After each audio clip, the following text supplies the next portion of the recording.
Hilari està per aquí, no sabem ben bé on s'ha amagat perquè no ho sembla, però és molt tímid.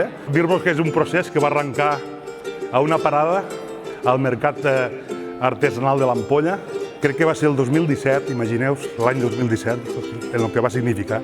Se'm presenta un senyor en un català d'aquí, afrancesat totalment. Em diu que l'any anterior havia agarrat uns DVDs i que no portava diners i que me'ls venia a pagar. Jo ni me'n recordava, perquè segur que li vaig dir m'ho pagaràs l'any que ve, perquè em va caure bé. Total, que era Hilario, i l'home em va dir fas unes pel·lis que me transporten a un cineasta parisien que es diu Henri-François Imbert, que és un senyor que em va fer una pel·lícula l'any 2005, crec que va ser, Le temps des amoureux, on és la revisió, diguéssim, que fa Henri-François de la pel·lícula de Jean Eustache, d'acord? De més petits amogus. I jo em vaig quedar, dic, aquest home, però dic, tu entens? Diu, de Camarles. I dic, i aquest accent que tens d'on ve? I diu, de la Catalunya Nord. I dic, no, jo soc de Narbona, que mon iaio se'n va anar exiliat i tal, el que heu vist a la pel·li, no? I uau, allí se'm va obrir un món. També us diré que com a autor i com a català necessitava exilar-me, anar-me'n de la situació en la que estàvem, viure una altra realitat, entendre el que estava passant en una perspectiva no només històrica, sinó d'espai, de cruzar el Pirineu i anar a parlar amb els nets i netes dels republicans espanyols, perquè allà els coneixem i són... Allà no tenen el conflicte que tenim aquí perquè tots van ser represaliats uns i altres i van haver de marxar si no els pelaven als seus pobles, no? I això és el primer que vaig entendre, que tots eren uns, per la defensa de la república i els seus valors.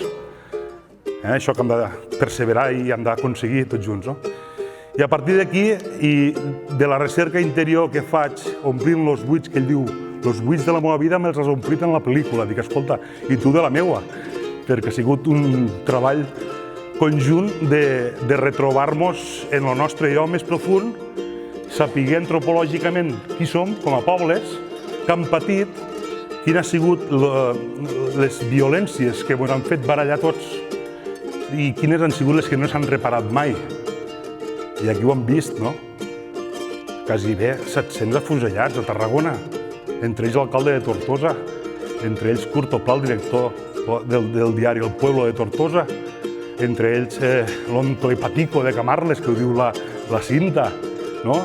Entre ells un doctor amb un prestigi enorme, també tortosí, pagesos, pescadors, evidentment, tota la gent que els van portar al Camp de l'Òliba i van traspassar d'una forma tan poc recordada i tan poc dita, no? Vull dir, clar, com justifica l'Estat el fet de pegar-nos l'1 d'octubre? Hi havia uns antecedents violents, sempre ens han tractat a patades, no? I d'una forma violenta. Jo he intentat narrar la pel·lícula, he volgut fugir dels nacionalismes, ho dic sincerament, dels jacobinismes, inclús el jacobinisme francès també ara s'està veient, no? El que és França també, en tots els seus desequilibris socials.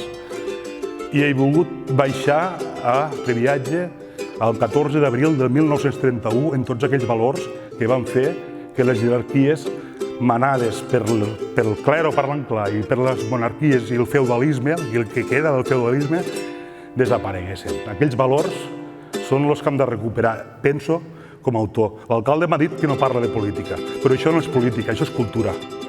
Fa 100 anys que va passar això. Quasi bé 100 anys. I a mi m'agradaria enormement, i Hilario no vol, però a mi m'agradaria enormement que Hilario pugés aquí, per favor, s'aixequés, per lo menos, Hilario, per favor, i li féssiu un fort aplaudiment. Els exiliats han tornat en nom i veu d'Hilario. Hilario Arasa, no passaran. Moltes gràcies, l'Ampolla, que la gent valora el cinema independent en català i pel món, i que sobretot surti després de la pandèmia dels sofàs de casa i torni a la presencialitat en allò que és tan important, que és compartir sentiments a una sala fosca. Qui és Hilario Arasa, el protagonista? Però sobretot qui som nosaltres com a poble. Jo, per lo menos, he intentat buscar-me a mi mateix en el muntatge de la pel·lícula i, com us diria, més enllà de nacionalismes, banderes, trobar allò que ens uneix, que és l'amor, fugint del verí que encén les guerres, que és l'odi. Jo espero que serveixi d'alguna cosa, és una petita granet d'arena per a les nostres platges, per reconstruir tot allò que érem i que encara estem a temps de poder arribar a ser.